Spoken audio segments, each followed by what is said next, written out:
Hey yo tout le monde, c'est Lamborg, on se retrouve pour une nouvelle vidéo review animée. Cette fois-ci c'est sur Criminal Fiançailles, l'épisode numéro 5.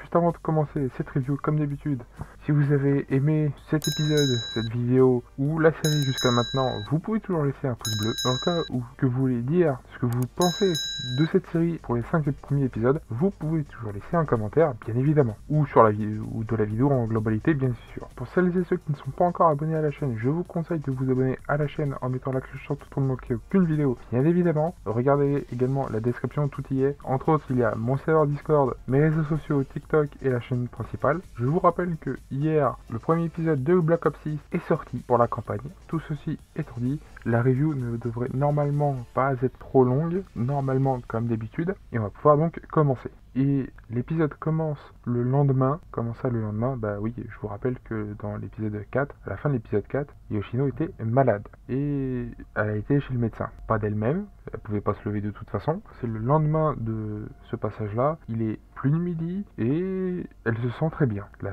fièvre a complètement disparu et elle est en pleine forme, tout simplement. Et au passage, j'en connais un, vous le connaissez aussi, un certain pot de colle qui a veillé sur elle du coup toute la nuit. Et visiblement, il n'a pas beaucoup dormi, voire pas du tout. Ceci étant dit, il y a les examens qui approchent et elle les aime vraiment pas, les examens. Examens de maths plus est. Et elle n'est pas vraiment très fan. Et surtout, au vu du peu de temps qu'elle a à y consacrer, bah, elle va pas forcément pouvoir le réussir correctement. Et encore moins passer du coup à la fac. Et en parlant de fac, il y a sa cousine qui arrive. Et elle va donc aller la chercher, bien évidemment, ça paraît évident. Mais ce n'est pas tout, puisque Kirishima va l'accompagner. Et ils vont d'ailleurs parler de l'arbre généalogique de Yoshino, qui est très chaotique. Comment ça? Alors on en a déjà un peu parlé dans le premier épisode de mémoire, mais sa cousine, donc la mère de sa cousine, c'est censé être la fille de son grand-père. Oui, c'est compliqué à comprendre, ils ont réussi à m'embrouiller en l'expliquant, alors je vais m'arrêter là pour cette partie-là, hein. Je crois que ça vaudra mieux pour tout le monde. Du coup,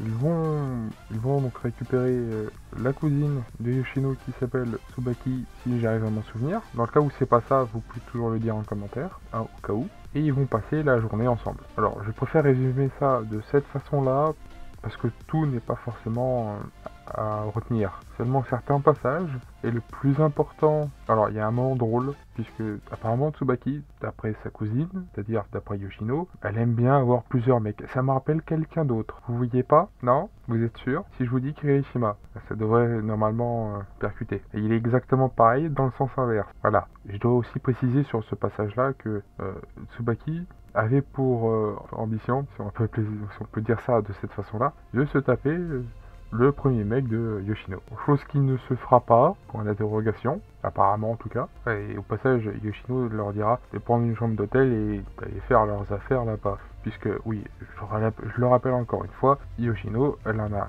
strictement rien à foutre de Kirishima.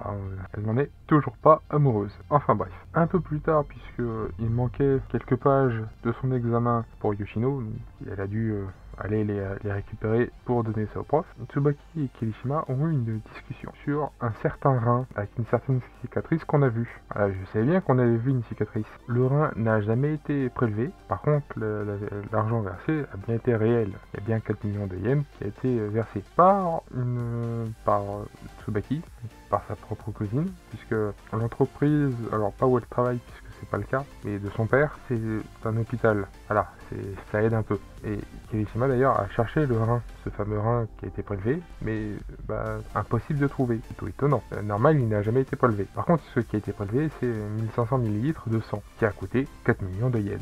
Les deux en discutent, et Tsubaki ne veut pas que Yoshino le sache, parce que techniquement, la cicatrice ne va pas, l'endroit est un peu petit, la cicatrice est petite par rapport à une telle opération, et il y a des choses qui ne vont pas forcément, d'après Kirishima, encore une fois. Donc les deux sont quand même un peu rapprochés, même si elle l'a dit elle-même. Le Tsubaki, il en a rien à secouer. Vraiment, il en a rien à battre. Il s'en fout, mais alors d'une puissance. Terminez cette phrase vous-même. C'est incroyable. Tout ce qui compte pour lui, c'est Yoshino finalement.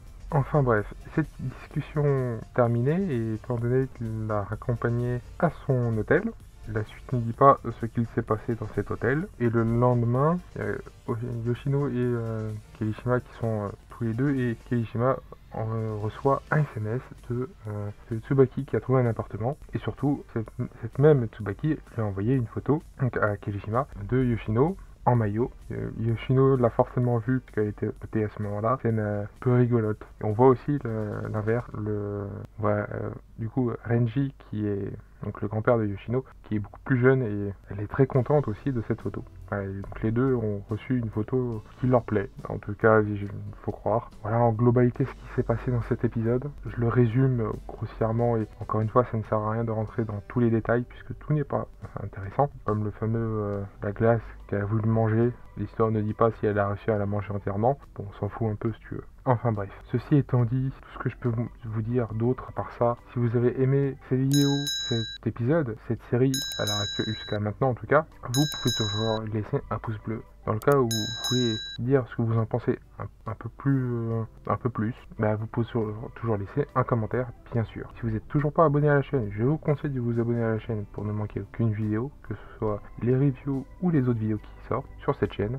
en mettant la cloche surtout pour ne manquer aucune vidéo, bien sûr. Regardez également la description, tout y est, puisqu'il y a mon serveur Discord, mes réseaux sociaux TikTok et ma chaîne principale. Hier est sorti Black Ops 6, le premier épisode. Sur ce, c'était Lamborg, à une prochaine vidéo, à plus tout le monde, bye bye.